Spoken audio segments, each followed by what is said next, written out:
ನಮಸ್ಕಾರ. ನಮ್ಮದು ಇಂಡಿಗಂತ ಗ್ರಾಮ, ಎಂ ಪುಟ್ಟತಂಬಡಿ ಅಂತ. ಸ್ವತಂತ್ರ ಬಂದು 76 ವರ್ಷ ಆದರೂ ಕೂಡ ಈ ಕಾಡಂಚಿನ ಗ್ರಾಮಗಳು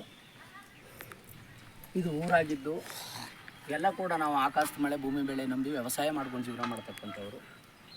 ತಾತ ಮುತ್ತಾತನ ಕಾಲ ಬ್ರಿಟಿಷರ ಕಾಲದಿಂದ ಕೂಡ ನಾವು ವಾಸ ಮಾಡ್ಕೊಂಡಿದ್ದು ಕೂಡ ಇದುವರೆಗೂ ನಮಗೆ ಮೂಲಭೂತ ಸೌಕರ್ಯ ಯಾವುದೂ ಇಲ್ಲ. ಅನೇಕ ಎಲೆಕ್ಷನ್ ಬಂದಿದೆ, ನಾವು ಬಂದಾಗೆಲ್ಲ ವೋಟ್ ಮಾಡಿದ್ದೀವಿ. ಯಾವುದೇ ಅಧಿಕಾರಿಗಳಾಗಲಿ ಯಾವುದೇ ರಾಜಕಾರಣಿಗಳಾಗಲಿ ನಮಗೆ ಬರೀ ಮಾತನ್ನು ಆಶ್ವಾಸನೆ ಕೊಟ್ಬಿಟ್ಟು ಹೋಗಿದ್ದಾರೆ ಹೊರತು ಈ ಗ್ರಾಮದ ಕುಂದುಕೊರತೆಗಳನ್ನು ಅಳಿಸ್ತಂಥವ್ರು ಯಾರೂ ಇಲ್ಲ. ನಮಗೆ ಮುಖ್ಯವಾಗಿ ಕರೆಂಟು, ರೋಡು, ಕುಡಿಯುವ ನೀರು. ನಾವಿನ್ನೇನು ನಮ್ಮ ಬಂಗ್ಲೆ ಕಟ್ಟಿಸ್ಬೇಕು, ನನ್ನ ಮಗನಿಗೆ ಒಂದು ಸೀಟ್ ಕೊಡಿ, ನಮಗೆ ಟೆಂಡರ್ ಮಾಡಬೇಕು, ನಮಗೆ ಲೈಸೆನ್ಸ್ ಕೊಡಿ ಅಂತ ಕೇಳ್ತಕ್ಕಂಥ ಜನ ಯಾರೂ ಇಲ್ಲ ಇಲ್ಲಿ. ನಮಗೆ ಕನಿಷ್ಠ ಮೂಲಭೂತ ಸೌಕರ್ಯ ರೋಡು, ಕರೆಂಟು.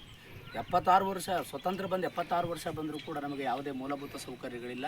ಹಾಗಾಗಿ ಈ ವರ್ಷ ನಾವು ಈ ಲೋಕಸಭೆ ಎಲೆಕ್ಷನನ್ನು ಬ್ಯಾನ್ ಮಾಡಿದ್ದೇವೆ. ಕಡ್ಡಾಯವಾಗಿ ನಾವು ವೋಟ್ ಮಾಡೋದಿಲ್ಲ.